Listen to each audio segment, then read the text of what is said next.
Hey, what's going on, everybody? Welcome to the Corcoran Entertainment Show. I'm your host, Franky Corcoran.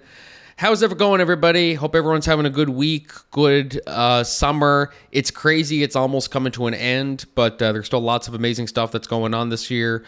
One of which just passed this weekend. The Amazing, I talked about it on the show a lot, plugged it a lot, and that was, of course, the Brett Kissel concert for Rockin' Riverfest. Opened by Amelia Underhill and Amber Walls, and amazing after party by Signal Hill. So I just want to give a huge shout out to every single person who came out and saw the show, bought a ticket, and keeps these shows going on the river. Shows like this, it's so big, it's so massive, there's so much that goes into it. And to have one of the greatest Canadian country singers out there, Brett Kissel, perform is just it was a magical night. It really was, and a great weekend and a great festival overall. So thank you to everybody who made this possible, and looking forward to see what comes next for it. There's always lots. Always got a lot of ideas going around, but it's yeah, not really much more to say about it. Just thank you to everybody who came out and supported, and hope you all had a great time for those of you who came. Very excited about our guest today. Speaking of incredible singers and stuff, this guest today isn't a Canadian singer. This guest today is from Australia. Very excited to have him on here today, Mr. Pete Murray.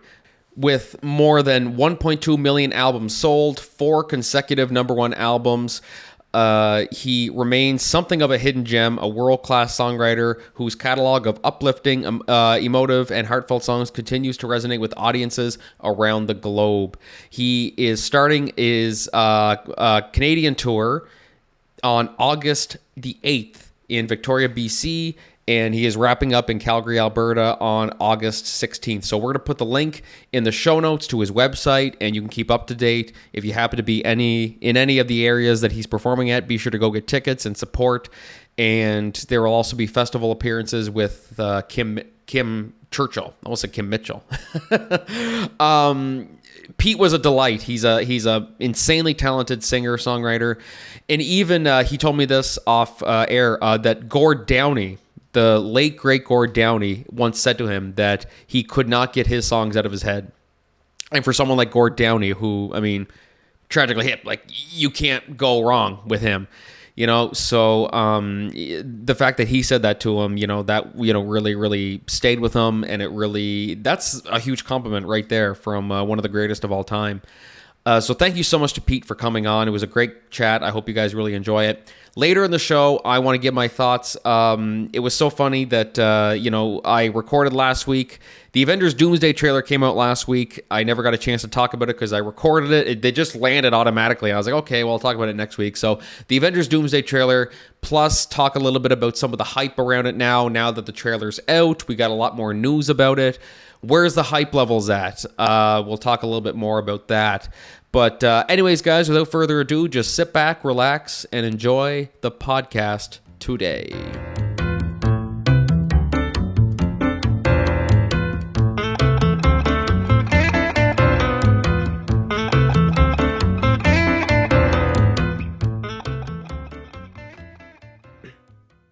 All right. Hey, what's going on, everybody? Welcome back to the Corcoran Entertainment Show. I'm your host, Franky Corcoran, and today I am joined by a very accomplished household name in Australia, here today to promote a tour that he's going on in Canada.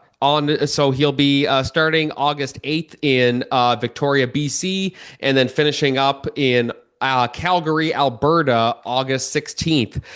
So very, very excited to have him on here today. Pete Murray. Pete, what's going on? Thanks, Frankie. Yeah, I'm excited about coming back to Canada. I haven't done a lot over there over the years, just due to being sort of tied up with a major label in the early days, I guess before streaming.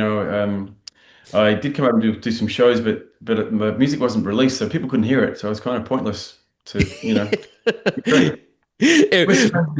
Back in the day where people could only hear it just on collecting the very, very rare vinyl That's record. You right. know what I mean? Back in those days. And then nowadays, it's people can get discovered on TikTok. Like I talk to people who literally just get record deals just because they followed somebody on Instagram at the right time. And then they went and viewed their profile. Like literally, it's just absolutely insane. The world that we're in now. How do you compare or like just looking at where your music career is now versus how it was when you started? Like, how would you kind of compare, especially seeing how social media is nowadays, and as I mentioned, how people can get recognized so easily? How has it changed since you started? Well, exactly what you just said. These days you're exposed to the world, where back in before streaming, it was difficult. You sort of were stuck in your own territory. You really relied on a record label to release you, over in those other markets, or you did it independently, which was very expensive. So things have changed, and you've got to use the socials and everything that you do now, TikTok and Instagram, whatever you've got going, to try and get out there to the rest of the world. For me, look, I'm very well known in Australia. I've been around for 20 years in Australia now, and just I've always felt like the funny thing was I've always felt like the music was really my music was suited for North America, and it just never been released. So I kind of feel like better late than never. I kind of believe good songs, so people will hear a good song and they'll hear it and spread it and share it, and that's kind of how I think music should be heard from word of mouth. Well, like I look at like Ella Langley now, who's such a household name in country music, who it's crazy to look at some of her background now and just see like, okay, like she was still doing like she was performing not in sold out arenas or things like that. Like she was just doing smaller crowds. Like there was this one that I saw online the other day. It was her performing. It was like this big, I'm not even sure if I call it an arena. It was just a big like concert area. And if I had to guess, I'd say, maybe like 50 people there. And then you look at now, she's playing for the CMA. She's playing for like just all these insanely like, and she's selling out big venues and everything. So it's crazy just how much a lot can change in like 1 year. Like how long did it take for you to really kind of find your stride in the industry? Did it take a long time? Did it take like less than a year? Like when did you really realize that like holy shit, I've really made it in this world? It's happened fairly quickly for me. I had when I guess after getting signed, but before that I had an independent release, and I've been working on some songs for. I started late basically. So I was 22 when I first picked up a guitar. Had nothing to do with music at all. So that's pretty late. And then, by the time I kind of really got into music, I recorded my first independent album at the age of 30. So my whole music career has been kind of behind the eight ball, I guess, if you look at it like that, age-wise. But I've never sort of thought that age was a factor in music. If you write good songs, like you were just talking about before, if someone writes good music, then it will be heard by people, and you can build. So you need good music to start with. If you don't have good music, then you forget it.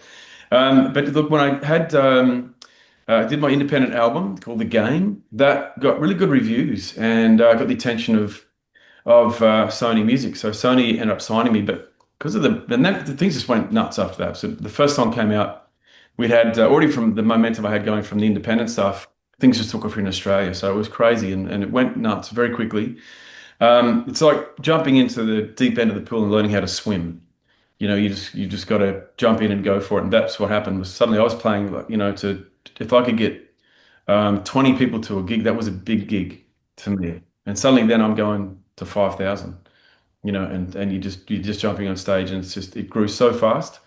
And that was that's 20 years ago. So Australia has been very big for me for a long time. So. It's nice for that to happen, and now I'm kind of like starting to explore. And in the meantime, I've had 4 kids, so that's also been a hard thing to try and get around the world and do things. So I think I'm at the point now where I'm just starting. The kids are getting a bit easier, and I can get out and do some shows overseas. How huge of an adjustment is that? Like once you have kids, it's because one of the things people always say is make sure that you do everything you want to do now before you have kids, because like make sure your career is set, make sure you do everything that you want, because once you have kids, it changes.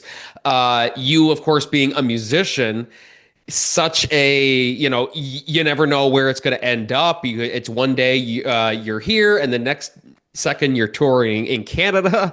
You know what I mean? So once you had kids, how did that kind of change your, career, if any? It depends on what sort of person you are. I mean, I think, you have kids because you want to have kids, and that's the best thing you'll ever do. Forget about your career, forget about music, whatever you're doing. Kids come first, and family comes first for me. And that's the important thing. And I have a lot of people going, oh, yeah, I'm just going to wait. I don't have enough money. I've got to do this and I've got to achieve that before we have kids. Then by the time they start having kids, and I've had friends that have done this, it's like it's too late and they're too old and they go, I wish we had done this earlier. So for me, kids come first and you manage things and you're going to manage things the way that you can. And that's what you have to do. And that's where I guess you get the strength of character to deal with both things. Music is challenging, but you can still juggle both and it's possible to do that. So personally, that's what I think. But there was time I had to take off just when the kids were young and just to spend time. But I still managed to do shows and tours in between. Just not going for too long. I think probably the thing that's put me off overseas is you come from Australia, it's a long way to go. So you don't want to go over there just for a short time. You want to go for a long time. So when the kids are little, that's a bit hard. So there are certain things that you can and you can't do. But um, kids are the best, I think. They are. I don't have any yet myself, but it's one of those things that like always trying to, like I always say, I always just try to figure out me first before I have kids, and that might sound cliche, but a lot of the times it is true. You know what I mean? But as you said, it kind of really just depends on the type of person you are. And so, what age did you have kids? I was 30, 32. And I think I was just about to say, in your 20s, you really probably, that's when we're talking about that, getting things done while you can. That's a good time to get in and get your stuff done in your 20s because you change so much from the time you're 20 to 30. Such a big change with people. Like you'll start off doing something, and by the time you get to 30, everything's changed and you want to do something different because you're still only young. Like, I mean, really, you're still learning so much in your early 20s. And by the time you get to 30, you're a lot more experienced at understanding what you really want out of life. So, but like I said, everyone's different. Everyone's going to have a different road than the other person. So, but for me, like I said, kids are important. I wouldn't in your 30s. Don't keep putting it off until you get your 40s. I think that's something that's my advice anyway. Don't do what Al Pacino did. Al Pacino had kids he had a kid at 80 years old, and I'm like, oh, okay, dude, that's a little far. That's hard work. But I mean, it's Al Pacino. He can go and do what he wants, can't he? He's got all the help in the world, so he can manage that stuff. But he's achieved what he's done. He's got more than how many kids has he got anyway? He's You know, he's got quite a few, but it was he had like his like fifth kid or something like that. I'm probably misquoting that, but he had kids, and then he had one later in life at 80 years old. So it's to me, it's like, okay, dude, it's do what you want. You got lots of money, you can do whatever you want. You can afford the best babysitters. I mean, like imagine some babysitter. So what do you do for a living? Oh, I babysit for Al Pacino's kids. Like it's like, okay, that's a pretty who can say that? Who can say that? That's not really something everyone gets to say. But like I said, yeah, like I'm going on 27 now. It's gonna be one of those things that I'm still still figuring stuff out. I mean, like, it's just all part of life. You know what I mean? Like, how did you see yourself in your 20s? Like, did you kind of see yourself kind of in the same situation where you're just like, I'm just figuring it out. I'm just kind of going about it day by day, and whatever happens, happens. talk about how much you change by the time you're 20 to 30. That's probably I feel like this is the biggest change in your life that you make from 20 to 30. Now, when I was my whole life was sport. I was doing athletics and swimming and rugby union. And there was a chance was a good chance of making the Australian rugby team at one stage. So for me, I was like really serious about sport, and I was studying natural medicine. So my whole life was all about sport until one day, one of my friends came into my room. We were living together. He just came in. He said, "You know what?" He was super excited. He's like, "I'm going to get a guitar lesson. I've always wanted to, learn the guitar, and I'm going to finally get a guitar lesson. I'm going to learn how to do it. Finally going to do it." So I thought to myself, I'd never thought about music, and I went, "Actually, that sounds really cool. Like." Getting go and have a guitar lesson, learning the guitar. So it turns out I actually learned the guitar. I went and had a couple lessons and taught myself, and then he never did. But I was 22, and that's that changed my life. That changed the whole purpose of my life. What I, had this passion that I never had before about music. And so suddenly it's sport, and also had a knee injury in rugby, which sort of stopped that as well. So the whole sport thing just sort of changed, and I really got into this music, and I'd never had this passion before. So for me, by the time I got to mid-20s, I was just kind of learning, just playing covers and happy playing covers. And so the second half of my 20s, I really started to get into songwriting, and then had another passion for songwriting. So that changed my life again then. So, it's kind of an interesting story because it happened late, and to have success, sort of after you're 30 is a pretty rare thing. So, but it can happen. Oh, 100%. And I read about you too. Your dad passed away when you were 18 years old, like very, very suddenly. And that kind of changed your whole mindset on life. How do you reflect on that nowadays, and just like, just how it changed you, and where it's led you to this point? Yeah, he was only 47. He had a heart attack and died. I was 18 at the time. And so, I think watching him and how he worked so hard, he was about to sort of semi-retire, and mum and dad, they bought a caravan. They were going to travel around Australia. And 1 month prior to doing that, he had a heart attack, and he passed away. And I just thought, I felt that he got ripped off, and I thought, I'm not going to do that. I'm not going to work my whole life in the same. His work in the same. He was a watchmaker jeweler, so he had the same shop he would go to. Had a good business, but I thought, I'm not going to do that. I want to travel the world. I want to do things. I want to experience things. I don't want to be sort of stuck doing a 9 to 5 job, and then you might die and you might miss out on things. So I'm going to enjoy things while I'm doing it. So music was that thing that I guess was a lifestyle. It wasn't about the money, it was about the lifestyle and sort of getting around and seeing the world and meeting people and playing shows and have those experiences that you can have with music that no other work gives you that opportunity to do that. Music's fun, you can play, you get this feeling when you're playing on stage. It's an incredible feeling, and having people sing your songs back to you. That's amazing, going around the world and enjoying that. So for me, that's why I really sort of went down the music path, and not knowing that it's hard to earn money in music too. There's not many, a small percentage of artists make money, compared to a lot of people that play music. So that's a tricky one. But anyway, that's why I did it. Wow. And it's, losing him only 47 years old. It is a really, really good reminder too of what's important. Like it really, really is, because look, we can all say, oh, you're young, you're fine, you got lots of time. I know lots of people my age who have passed away suddenly. And it's just one of those things of like, just because you're a certain age, it doesn't mean that, obviously, yes, people, we stay healthy as best we can, and things like that. But just life is scary. Life happens. And if you get to the point that you're so wrapped up in your work, and there's so many other things that you want to do that you don't get to experience because you worked yourself to an early grave, you just kind of start, it reevaluates everything too, because you're like, okay, that could be, like you have 4 kids now, and it's one of those things of like, I want to make sure that I'm there for them. And it's always a huge, just a huge, it changes your whole outlook on life. It really, really does. And it's great to see like what are probably some of like the biggest lessons that you took away from that, that you have now kind of transpired to like now onto your kids, of like, okay, guys, make sure that you guys don't take this life for granted too.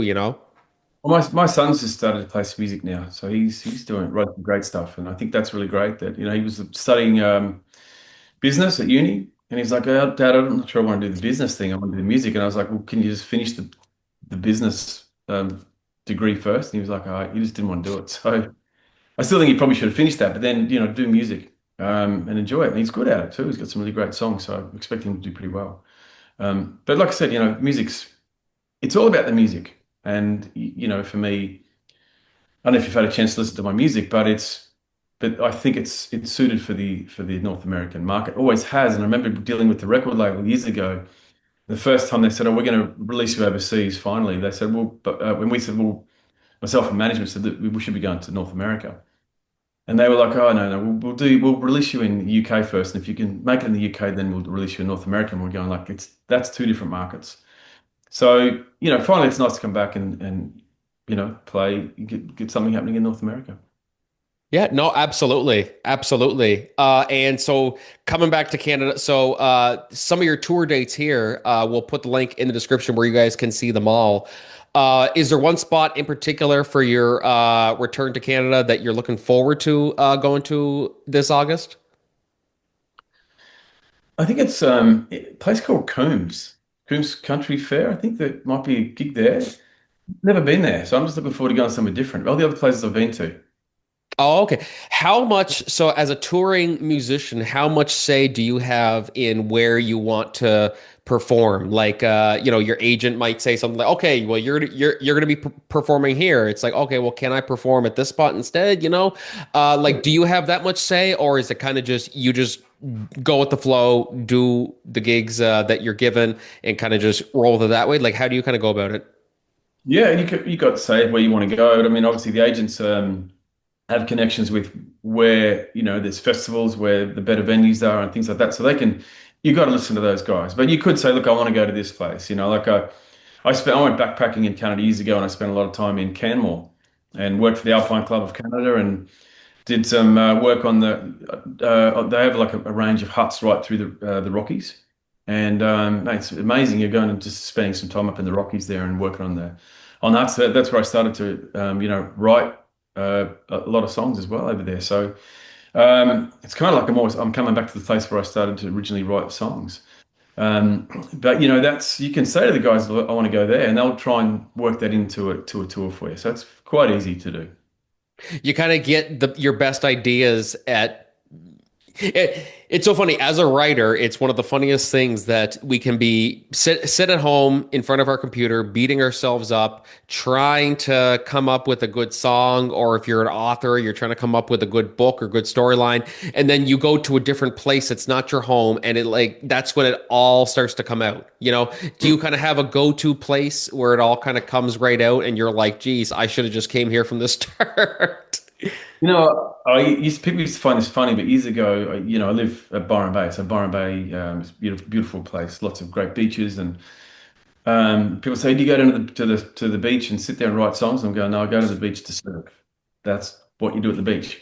But I find you come here, and I would sit and write in the bathroom because the bathroom has the beautiful acoustics off all the tiles. When you're in that room. So it's kind of nice there. Or just get a room in the house where you're not distracted and you can write. But in a different country, that is pretty exciting. When you get out of your environment where you are, that is special. And getting into that place like wherever you are and overseas, that can definitely trigger some new music for you.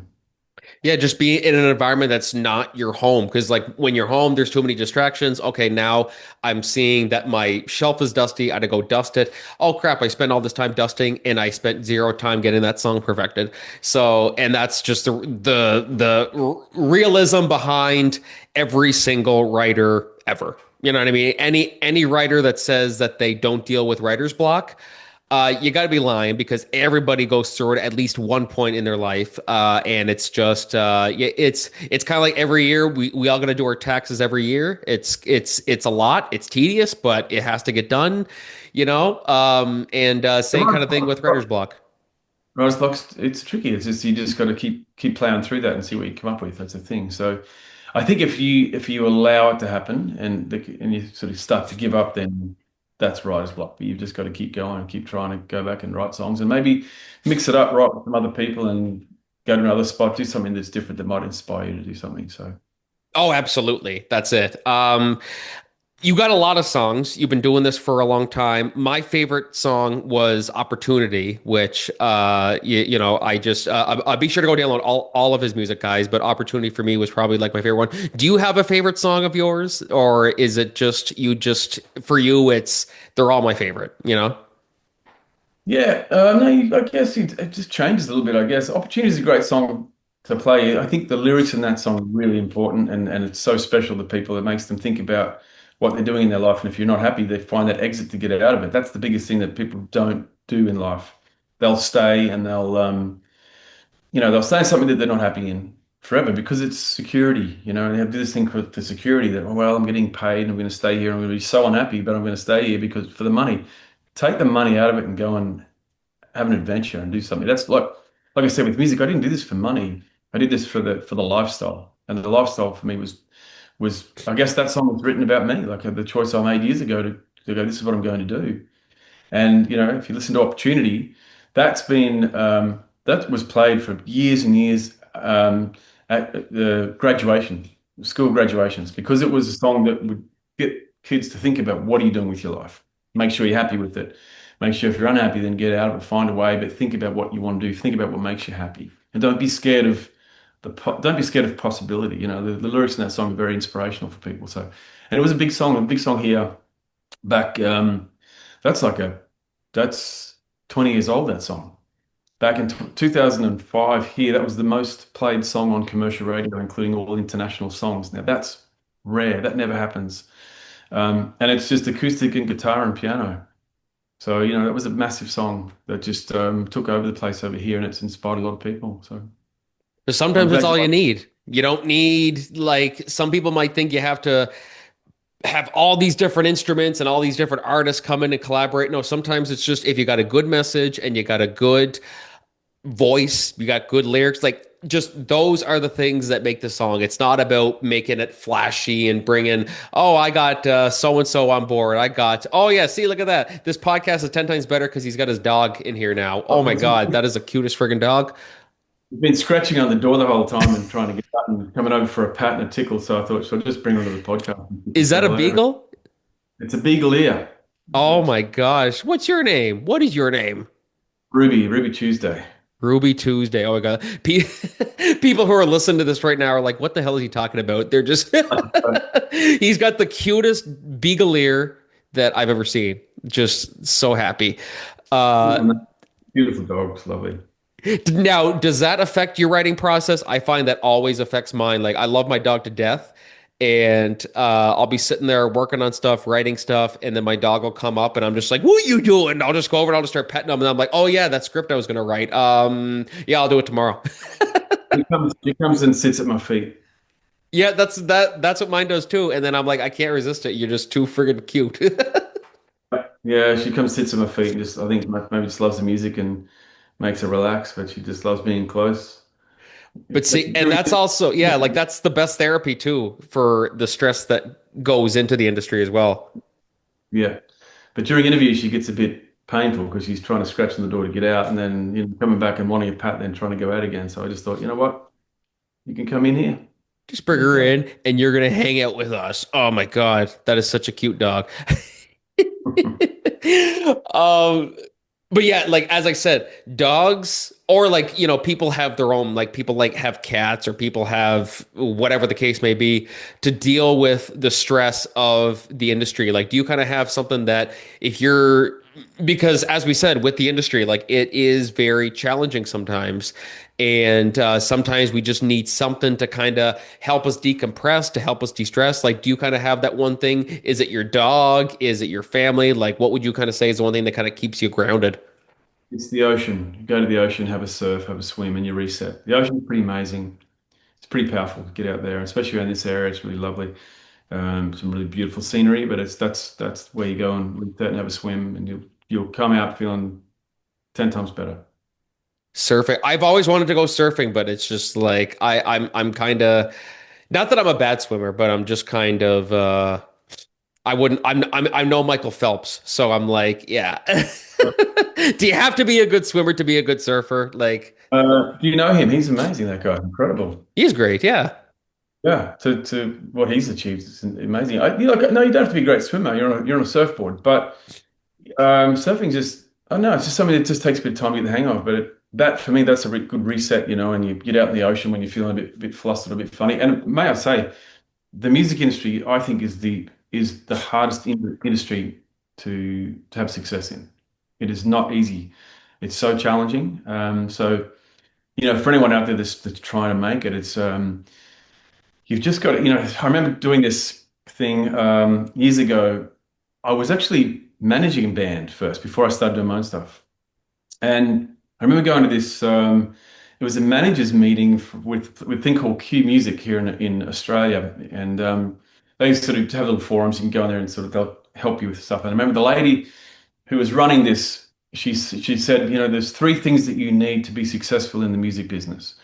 And I'm sitting there going, oh, let's write these down. Let's get ready to go. And she said, persistence, persistence, persistence. And I was like, wow, that's so true. And it's so true. You don't give up. You keep going because you're going to get a lot of no's in this business. A lot of people are going to be telling you that you're not good enough, you're too old, you're not pretty enough, whatever it is. But you've got to believe in yourself and you've got to keep going. And that's the thing that when I heard those words, it's like, wow, then I knew what I had to do and you just got to keep going. So right now, um, I'm not a new musician anymore.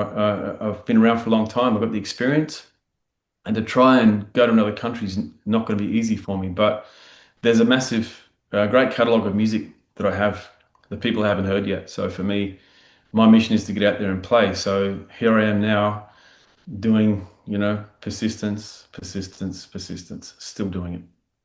And keep doing it. Keep doing it because you're killing it, and you're inspiring others too. Because I mean, like that's really anytime any artist talks about what they've gone through in their journeys, it inspires somebody. Like and some people might say, "Oh, that's cliche. That sounds like something out of a some sort of a music." It's so true though.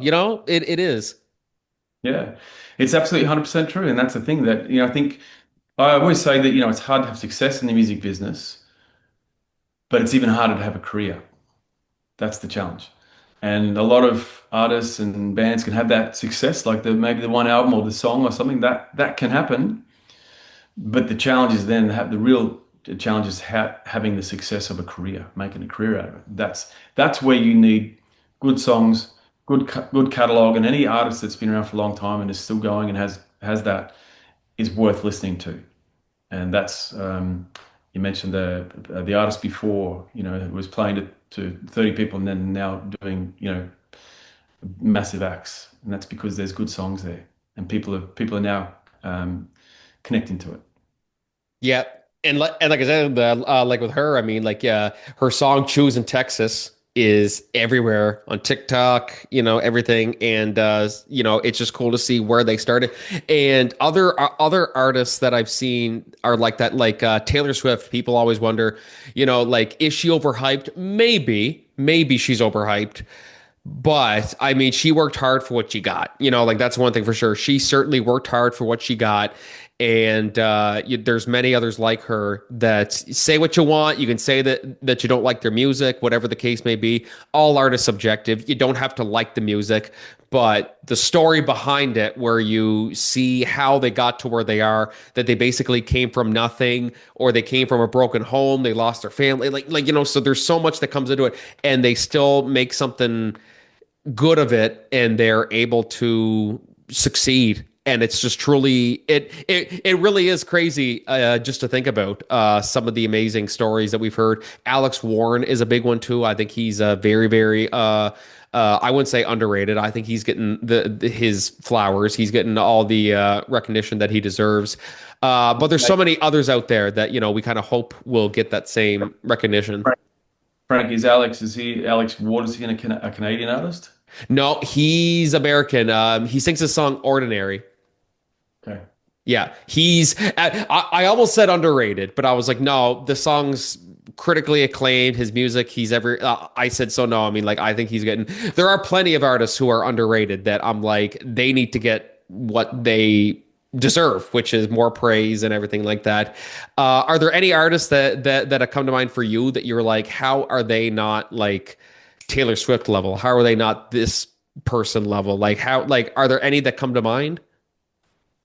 Um, I'm not sure. Like, I mean, I think the guys that I like and I sort of respect, they're all reasonably successful, so they deserve it.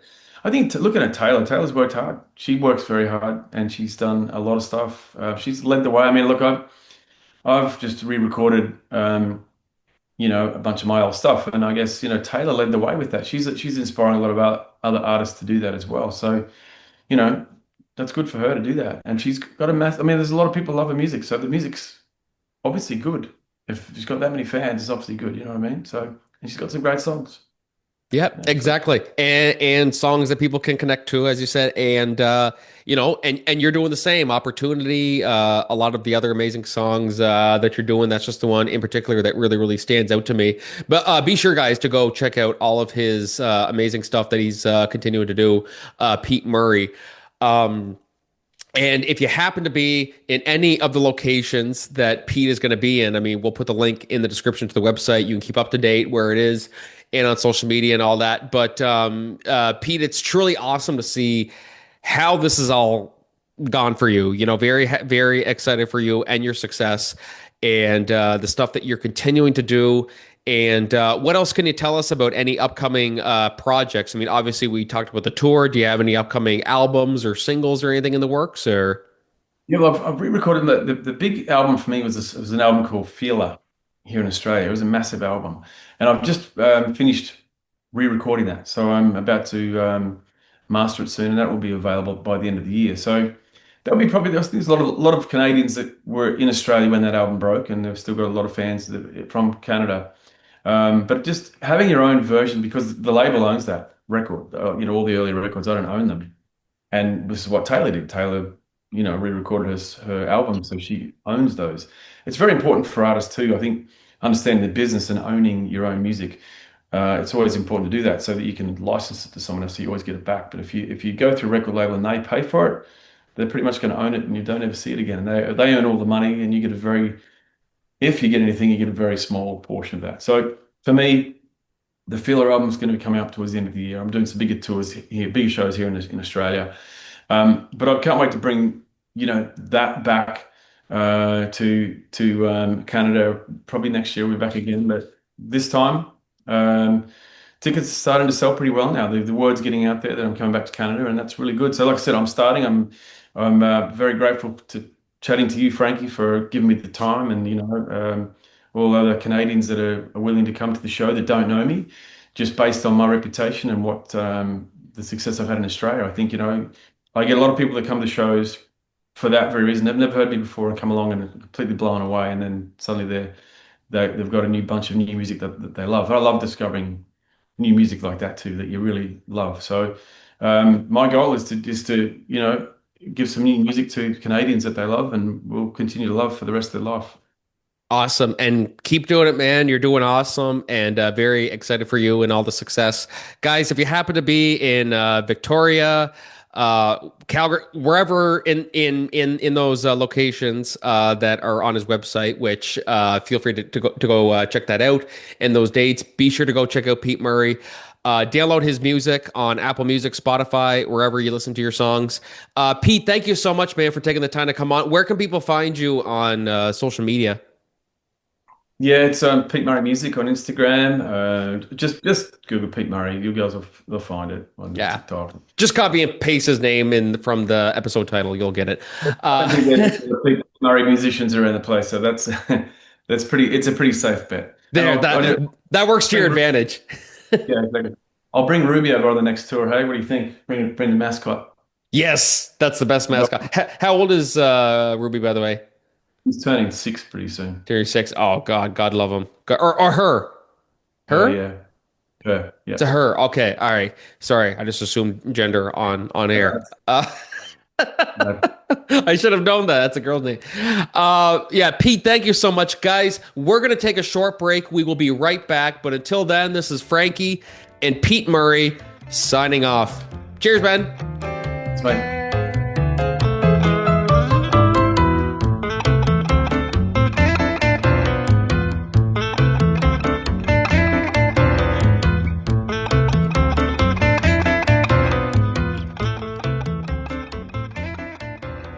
Hey, what's going on, everybody? Welcome back to the Corcoran Entertainment Show. That was me and Pete Murray. Thank you so much, Pete, for coming on. And guys, be sure to go check out all of his music on Spotify, Apple Music, wherever you listen to your music. For tickets and information regarding his upcoming Canadian tour and just his projects in general, go to www.petemurray.com. Link is in the show notes. Check that out. Follow him on all the socials and just keep up to date with what he's doing. Thank you so much, Pete, for coming on. I appreciate it, man. So moving on with the podcast today, the solo segment. So as I mentioned off the top, it was so funny. I did not expect this trailer. I would have talked about it last week, but as soon as I pre-recorded the podcast, edited it all down, scheduled it, and shortly afterwards, that's when, of course, we got the trailer. Very, very, actually, well, no, not the first trailer. It's kind of like we've had teasers and stuff, but this is like the first like big trailer we got for Avengers Doomsday. And so I said, okay, I'll wait. I'll talk about it next week. And thankfully I did, because we still got a lot more information that came from it. So Avengers Doomsday, this is a big deal. The Avengers Doomsday is a big deal. Like that's one thing that's for sure.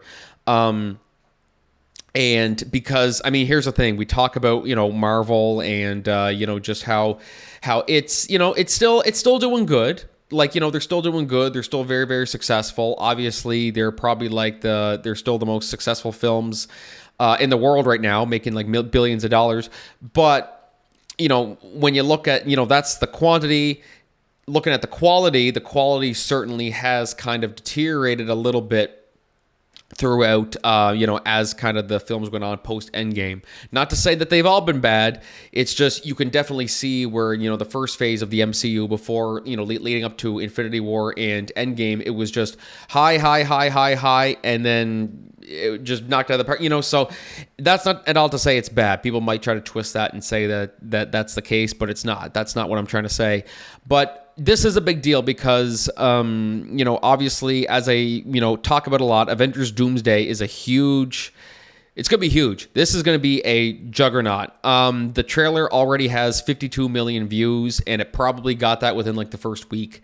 It has been, because the trailer came out. It came the views racked up really, really quickly. The views racked up so fast. I still remember just popping on, and I just happened to click YouTube, and it was uploaded like 7 minutes ago. And then I looked at it, and it was already blown up. So basically, yeah, just to kind of go through the trailer, it doesn't tell us a crazy amount about the plot. Just basically, we get voiceovers from Thor, just basically saying, the threat that they're dealing with and everything, which is, of course, Doctor Doom, which we do get our first look at Robert Downey Jr.'s Doctor Doom. And he's got an accent. I do like the accent, actually. There were some people saying they weren't sure how they felt about it. I think it's fine. And he looks really cool. He looks really, really cool. Even the poster that they released after the trailer as well it looked really, really nice. So I think Robert Downey Jr. is going to be a great Doom. I really, really do. I know I had my issues with the fact that they casted him. Seeing him in the part now, we'll see how it goes. I am digging it. I am really, really digging it. And it just goes to show that even if something sounds like a crazy idea in your mind and it's something that they should never, ever, ever do, sometimes it just might work out for the best. And that's what Robert Downey Jr.'s Doctor Doom seems to be doing. It's only 3 lines. That's the one thing. I still remember when the Mario movie trailer came out, and Chris Pratt's Mario said like 3 words, and people immediately started jumping to conclusions that this is the worst casting ever, this and that, blah, blah, blah, blah, blah. And so eventually we kind of had to watch it, and people, I think, have warmed up to Chris Pratt's Mario a lot now more. I'm still iffy on it, but whatever. That's not what we're here to talk about. We're here to talk about Avengers Doomsday. So yeah, Doctor Doom looks great. Thor, of course, the scene of him attacking Doctor Doom is great, where it's just like, man, if he had trouble with Thanos, I don't know what he's gonna do with Doctor Doom here. Like, just literally just using his finger, to block his attack. And yeah, even getting to see the X-Men and stuff like that is amazing too.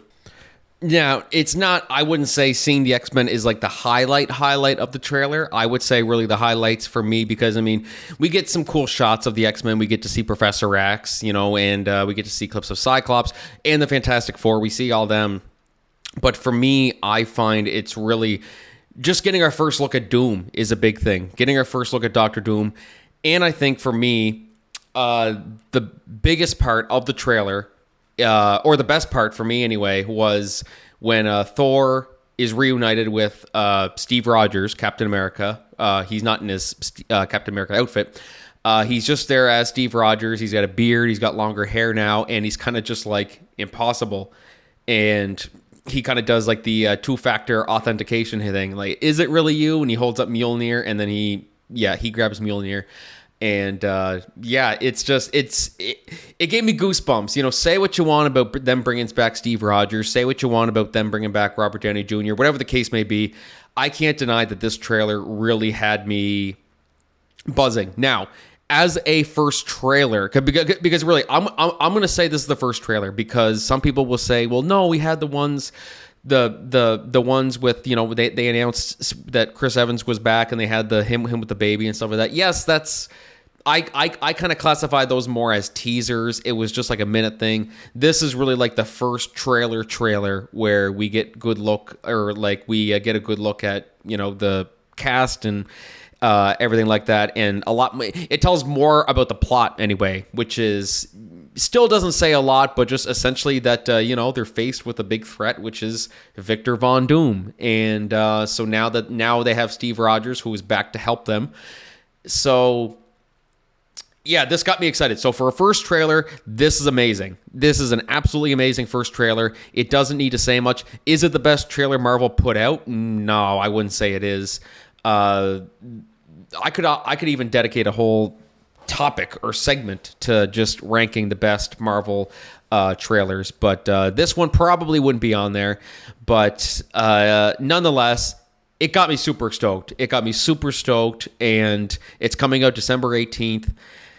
It's getting closer, man. It's getting closer, and it's crazy. I mean, had they not delayed it last year, we would have already been talking about Secret Wars. So, now, later on, I'll talk a little bit more about like where the hype levels are in terms of like, you know, where, like, how is this going to go, you know, and where are we on the excitement scale. But just as somebody who likes Marvel, as somebody who is a fan of Marvel, as someone who likes the Avengers and all these cast of characters and everything, this is a win. I think this movie, I got high hopes for it. I really, really do. I always did. I had some skepticism about it.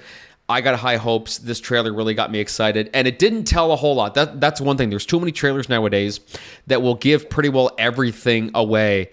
The biggest example that I always go back to is the Amazing Spider-Man 2, where they released, God, they must have released like 10 trailers or like 5 trailers for that movie, and there were people online like compiling clips of it down, and they were basically able to conclude what happened at the end. And sure enough, when the movie came out, it was right, with, of course, spoiler alert for Amazing Spider-Man 2, Gwen Stacy's death. We all knew she was going to die, just going through the clips and all that stuff like that was that people had edited down. It's like, okay, they released too many trailers. I honestly, I'm in the boat that if they don't release any more trailers for Doomsday, I'm fine. You know, don't get me wrong, I'll certainly take more trailers, but this was enough for me to sell me on the movie. So, what do you guys think? Be sure to let me know what you guys think about that, about Avengers Doomsday. What did you think of the trailer? And be sure to sound off your opinions on that. The Corcoran Entertainment Show is brought to you by Podmatch. When I first started this podcast, one of the biggest challenges I was faced was simply finding the right guest. I'd spend hours scrolling through social media, sending cold emails, trying to track down people who actually shared similar interests and aligned with the vision of my show. It was exhausting, time-consuming, and honestly, kind of felt like a guessing game. That is why I wish I had discovered Podmatch sooner. It is the ultimate platform built to connect podcast hosts with prospective guests effortlessly. Instead of wasting your days hunting for the right fit, Podmatch uses an intelligent, automated matching system and pairs you directly with like-minded creators and experts tailored specifically to your niche. Whether you're a podcaster looking to elevate your show to new heights, or you're a guest hoping to share your expertise with a broader audience, Podmatch completely simplifies the entire process. If you're ready to save time and grow your brand, head over to www.joinpodmatch.com/Corcoran Entertainment and sign up today for only $6 a month. That's right, you heard me right. $6 a month to join the Podmatch family and never struggle to find the perfect guest ever again.